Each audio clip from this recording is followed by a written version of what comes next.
Cinema മേഖലയിലെ സ്ത്രീകൾ നേരിടുന്ന പ്രശ്നങ്ങൾ പഠിച്ച ഹേമ കമ്മിറ്റി റിപ്പോർട്ടിന്റെ പൂർണ്ണരൂപം സർക്കാർ ഇന്ന് ഹൈക്കോടതിയിൽ സമർപ്പിക്കും.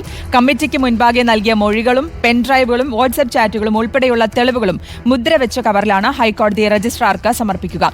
റിപ്പോർട്ട് ഹൈക്കോടതിയുടെ പ്രത്യേക ഡിവിഷൻ ബെഞ്ച് നാളെ പരിഗണിക്കാനിരിക്കെയാണ് സർക്കാർ നടപടി. ശ്യാം ദേവരാജ് നൽകും വിശദാംശങ്ങൾ. Shyam, good morning. Hema committee report ഇന്നിപ്പോൾ ഹൈക്കോടതി പൂർണ്ണരൂപം സർക്കാർ ഇന്ന് ഹൈക്കോടതിയിൽ സമർപ്പിക്കും. എപ്പോഴായിരിക്കും ഇത് സമർപ്പിക്കുക? വിവരങ്ങൾ. ശ്രുതി, വെരി ഗുഡ് മോർണിംഗ്.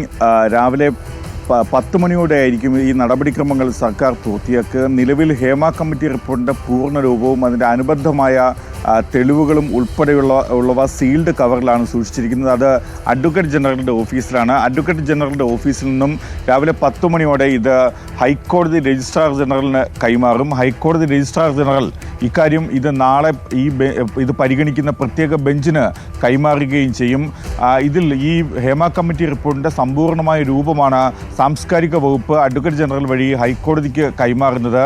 ഒപ്പം ഇതിൽ ഈ വാട്സപ്പ് ചാറ്റുകൾ, ഓഡിയോ സന്ദേശങ്ങൾ, ദൃശ്യങ്ങൾ ഉൾപ്പെടെയുള്ളവ, പെൻഡ്രൈവിൽ ഉൾപ്പെടെയുള്ള തെളിവുകൾ ഉൾപ്പെടെ ഇതിലുണ്ട്. മാത്രമല്ല, ഈ 52 പേരാണ് ഹേമ കമ്മിറ്റിക്ക് മുന്നിൽ മൊഴി നൽകിയിരുന്നത്. ഇവരുടെ മൊഴികളുടെ പകർപ്പും മൊഴികളുടെ സമ്പൂർണ്ണമായ രൂപവും ഹൈക്കോടതിയുടെ മുന്നിലേക്കെത്തും.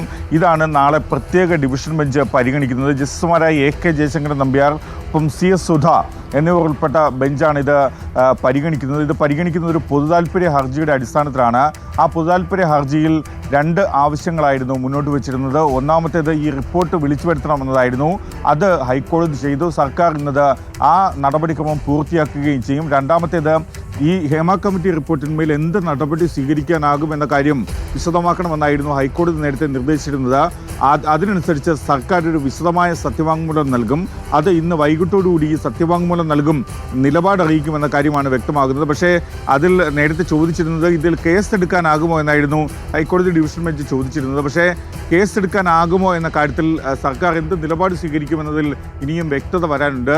സർക്കാർ ഇതിൽ നിന്ന് കൈ കഴുകുന്ന ഒരു നിലപാടാണ്. അതായത് നേരിട്ട് കേസെടുക്കാനാകില്ല. കാരണം ഹേമ കമ്മിറ്റി പറഞ്ഞത് ഇത് ഒരു രഹസ്യരേഖയാണ്. ഇതിന്മേൽ ക്രിമിനൽ കേസ് അല്ലെങ്കിൽ അത്തരം നടപടിക്രമങ്ങളുമായി മുന്നോട്ട് പോകാൻ പരാതി നൽകിയവർക്ക് താല്പര്യമില്ല. അതുകൊണ്ട് തന്നെ അത്തരം നടപടിക്രമങ്ങളിലേക്ക് നീങ്ങേണ്ടതില്ല എന്നൊരു നിലപാടാണ് ഹേമ കമ്മിറ്റി സ്വീകരിച്ചിരുന്നത്. അതേ നിലപാട് സർക്കാർ ശരി, ശ്യാം ദേവരാജാണ് വിശദാംശങ്ങൾ നൽകിക്കൊണ്ടിരിക്കുന്നത്.